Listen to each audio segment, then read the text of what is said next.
Welcome to the NewsHour. In Israel today, Prime Minister Benjamin Netanyahu says he's considering alternative options to ceasefire talks with Hamas. That comes after Israel and the U.S. pulled their negotiating teams out of talks in Qatar yesterday.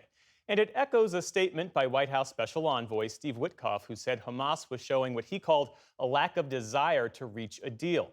Hamas says negotiations are set to resume next week. But while leaving the White House today, President Trump suggested Israel's only option is to escalate the war. It got to be to a point where you're going to have to finish the job. So now we're down to the final hostages, and they know what happens after you get the final hostages. And basically, because of that, they really didn't want to make a deal. I saw that. So they pulled out, and they're going to have to fight. On the ground in Gaza, health authorities say 9 more Palestinians died of malnutrition in the past day. All told, officials say hunger has claimed more than 120 lives since the start of the war, most of them children. This week, Israel showed journalists what it says is aid piled up by the border waiting to be distributed by the United Nations. But the UN says its operations are limited by Israeli military restrictions and looting. European diplomats met with Iran's deputy foreign minister today in an effort to restart negotiations over limiting Tehran's nuclear program. It was the first round of talks since Iran's 12-day war with Israel last month, during which U.S. bombers damaged Iran's nuclear sites. Today, representatives from Britain, France, and Germany left the Iranian consulate in Istanbul after 4 hours of talks. All sides pledged to meet again. European leaders warn that they will reinstate harsh sanctions on Iran by the end of August if progress is not made on reaching a deal. Tens of thousands of people have fled fighting between Thai and Cambodian forces as the violence entered a second day.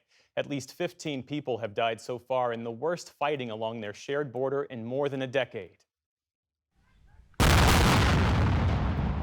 Today, the Thai military launched what it called appropriate supporting fire after accusing Cambodia of heavy artillery attacks. Cambodian officials, meantime, blame Thailand for the uptick in violence. The conflict has left nearly 60,000 people displaced so far. Thailand's acting prime minister said today the situation could, quote, escalate into a state of war. Here at home, Ghislaine Maxwell's attorney says she's wrapped up a second and final day of questioning by Justice Department officials. The former girlfriend and longtime associate of Jeffrey Epstein is serving a 20-year sentence for sex trafficking. The interviews come as the Justice Department is trying to push back on criticism that it's concealing aspects of Epstein's case, including his past relationship with President Trump. This morning, when asked by reporters, President Trump said he hasn't considered pardoning Maxwell, but added that he's, quote, allowed to do it. Later, her lawyer responded to that statement, referring to the president as the ultimate deal maker. We haven't spoken to the president or anybody about a pardon just yet. And you know, listen, the president this morning said he had the power to do so. We hope he exercises that power in the right and just way. Maxwell's attorney went on to say the DOJ's interview covered, quote, every possible thing you could imagine. The department has said it intends to share more details about what was said at a later date. The Department of Education says the Trump administration is releasing more than $5 billion in frozen education funds. Officials had held up more than $6 billion in grant funding to ensure that the spending was in line with White House priorities. The money went to programs for adult literacy, English language instruction, and other initiatives. Last week, the Education Department said it would release more than $1 billion, and that was following criticism from a group of Republican senators.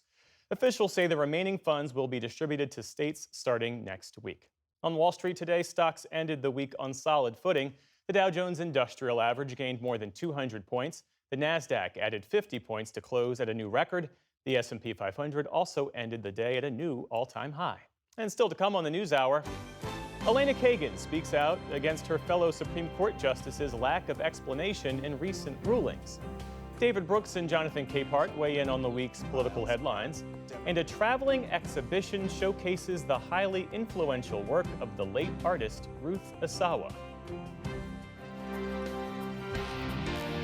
This is the PBS NewsHour from the David M. Rubenstein Studio at WETA in Washington and in the West from the Walter Cronkite School of Journalism at Arizona State University.